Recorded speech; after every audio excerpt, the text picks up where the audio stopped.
ಇಲ್ಲಿ ಒಳ್ಳೇದು ಕೆಟ್ಟದು ಅಂತ ಕೂತ್ಕೊಂಡು ಡಿಸೈಡ್ ಮಾಡಕ್ ನನಗೆ ಟೈಮ್ ಇಲ್ಲ. ಮಸ್ತಾನ್ ಯಾರು ಗೊತ್ತೇನೋ, ಬೆಂಗಳೂರಿಗೆ ದೊಡ್ಡದಾದ ಅಂಡರ್ ವರ್ಲ್ಡ್ ಡಾನು. ಇಮ್ಮಿಡಿಯೇಟ್ ಆಗಿ ಊರ್ಗ್ ಹೊರಟ್ಬಿಡೋ. ನಿಮ್ಗೆ ಅಷ್ಟು ಮಮಕಾರ ಇರ್ಬೇಕಾದ್ರೆ ಕಾಯ ವಾಚ ಮನಸ ಅಗ್ನಿ ಸಾಕ್ಷಿಯಾಗಿ ಕೈ ಹಿಡಿದಿರೋ ನನ್ನ ಹೆಂಡತಿ ಜೀವದ ಮೇಲೆ ನನಗಷ್ಟು ವ್ಯಾಮೋಹ ಇರಬಾರ್ದ ಸರ್?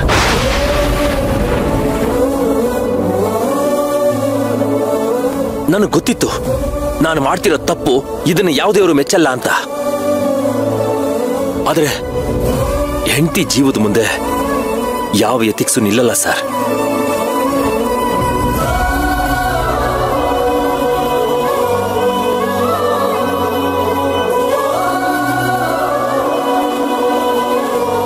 ಅವತ್ತು ನೀವು ಮತ್ತೆ ಪ್ರಿಯಾ ಕೆಫೆಯಲ್ಲಿ ಮಾತಾಡ್ತಾ ಸೇವಂತಿನ ಕೊಲ್ಲೋದಿಕ್ಕೆ ಅಂತ ಪ್ಲಾನ್ ಮಾಡ್ತಿದ್ರಲ್ಲ, ಅದನ್ನ ನಾನು ಕೇಳಿಸ್ಕೊಂಡೆ.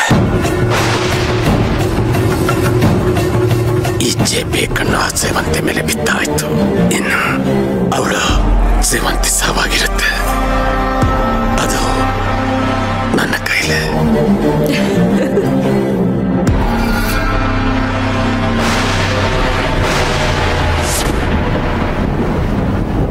ನನ್ನ ಫ್ರೆಂಡ್ ಒಬ್ಬನ್ನ ಪ್ರೈವೇಟ್ ಡಿಟೆಕ್ಟಿವ್ ರೂಪದಲ್ಲಿ ನಿಮ್ ಮುಂದೆ ಬರೋ ಹಾಗೆ ಮಾಡಿದೆ.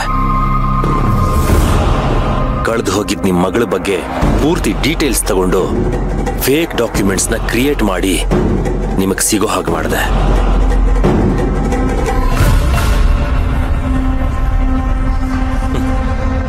ಯಾರನ್ನ ನೀವು ಆ ಜನ್ಮ ಶತ್ರು ಅನ್ಕೊಂಡು ಕೊಲ್ಲೋದಕ್ ನೋಡಿದ್ರೋ ಅವಳನ್ನೇ ನೀವು ಪ್ರಿಯಾಯಿಂದ ಕಾಪಾಡ್ತಾ ಬಂದ್ರಿ.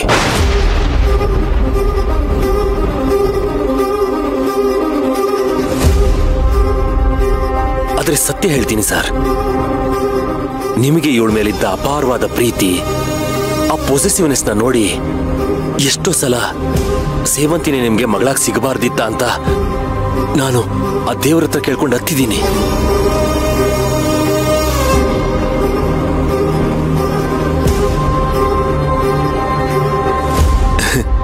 ನೋಡಿ, ಆ ಒಂದು ಸುಳ್ಳು ನಿಮ್ಮಿಬ್ರ ಮಧ್ಯೆ ಎಂತ ಬಾಂಡಿಂಗ್ ನ ಬೆಳೆಸಿದೆ.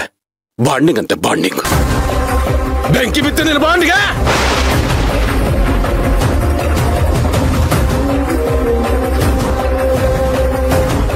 ಅಪ್ಪ ಮಗಳ ಸಂಬಂಧದ ಬಗ್ಗೆ ಏನೋ ಗೊತ್ತು ನಿನಗೆ. ಕಳೆದು ಹೋದ ಮಗಳು ಸಿಕ್ಕಲ್ಲ ಅಂತ ಅದೆಷ್ಟು ಖುಷಿ ಪಟ್ಟಿದ್ದೆ ನಾನು. ಸಿಕ್ಕಿದ್ರು ಮಗಳ ಅನ್ನ ಯೋಗ ಇಲ್ಲ ಅಂತ ಅದೆಷ್ಟು ದಿನ ನಾನು ನೋವನ್ನು ಅನುಭವಿಸಿದ್ದೆ, ಎಷ್ಟು ದಿನ ಹತ್ತಿದ್ದೆ ಅಂತ ನಿನಗೆ ಗೊತ್ತಾ?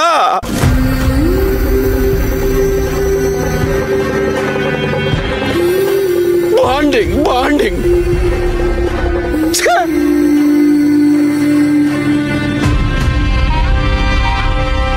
ಇಷ್ಟು ದಿನ ಮಗಳೇ ಅಲ್ದಿರೋ ನಿನಗೆ ನಾನು ನನ್ನ ಪ್ರೀತಿನ ದಾರ ಎರೆದೆ. ಎಲ್ಲ ನನ್ನ ದಾನ ಅಪಾತ್ರ ದಾನ ಆಗೋಯ್ತು ನಿನ್ನಂತವಳಿಗೆ.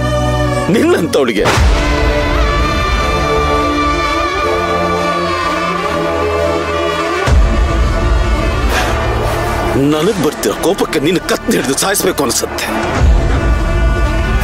ಆದ್ರೆ ಮನಸ್ಸು ಒಪ್ತಾ ಇಲ್ಲ.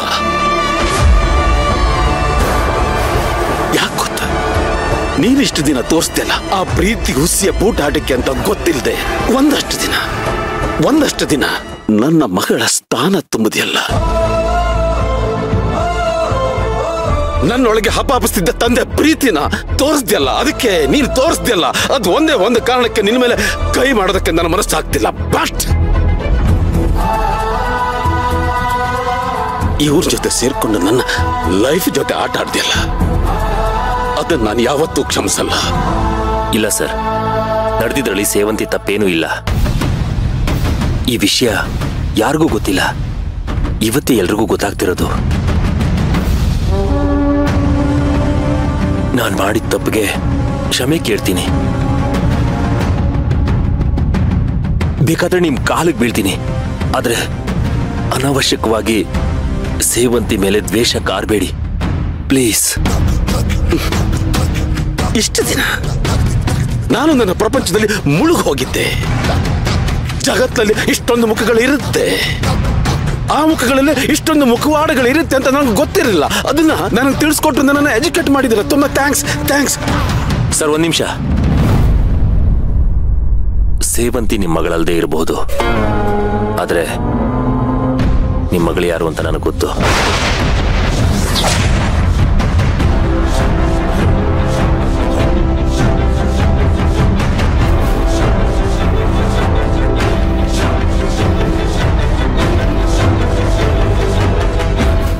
ಏನ್ ಹೇಳ್ತಾ ಇದ್ದೀರಾ ಅರ್ಜುನ್ ಸರ್ ನೀವು? ಇವ್ರ ಮಗಳು ಯಾರು ಅಂತ ನಿಮಗ್ ಗೊತ್ತಾ? ಎಲ್ಲಿದ್ದಾಳೆ? ಯಾರವಳು? ಇಷ್ಟು ದಿನ ಯಾಕ ವಿಷಯನ ಯಾರಿಗೂ ಹೇಳ್ದೆ ಸುಮ್ಮನೆ ಇದ್ರಿ?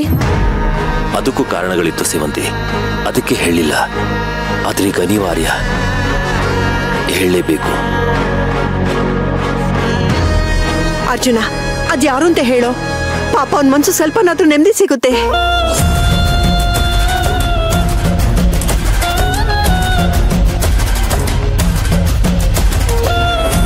ಅದು ಬೇರೆ ಯಾರು ಅಲ್ಲ ಅಜ್ಜಿ, ಪ್ರಿಯಾ.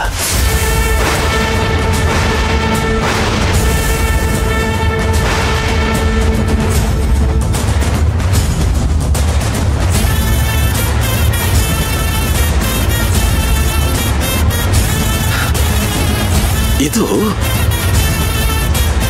ಹೊಸ ಕಥೆಗೆ ಮುನ್ನುಡಿನ. ಒಬ್ಬ ವ್ಯಕ್ತಿನ ಒಂದು ನಿಮಿಷದಲ್ಲಿ ಎಷ್ಟು ಸರಿ ಬಕ್ರ ಮಾಡ್ತೀಯ ಅರ್ಜುನ್? ಸರ್, ಸೇವಂತಿನ ಉಳಿಸ್ಕೊಳ್ಳೋದಕ್ಕೆ ನಾನು ನಾಟಕ ಮಾಡಿರಬಹುದು, ಆದ್ರೆ ಇವಾಗ ಹೇಳ್ತಿರೋದು ಸತ್ಯ. ಪ್ರಿಯಾ ನಿಮ್ಮ ಮಗಳೇ.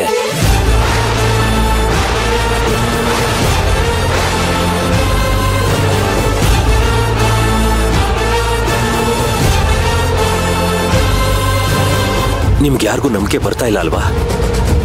ಒಂದ್ ನಿಮಿಷ ರೀ.